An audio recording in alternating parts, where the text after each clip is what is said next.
have you take a look at some video shot by storm chaser Russ Contreras near Abilene this afternoon. This was taken in Hawley, Texas, about 14 miles northwest of Abilene, and you can see really close-up shots of debris from this tornado, debris flying. Yeah, so the tornado is part of a very dangerous thunderstorm that formed out there just a few hours ago.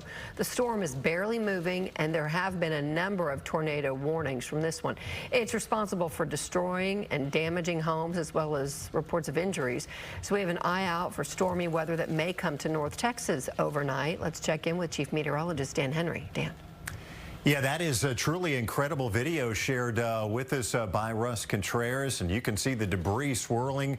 We watched that unfold on a different chaser feed, saw the home that was hit, and saw a family literally run out to the storm chaser that had just captured that, and he actually transported them to the hospital.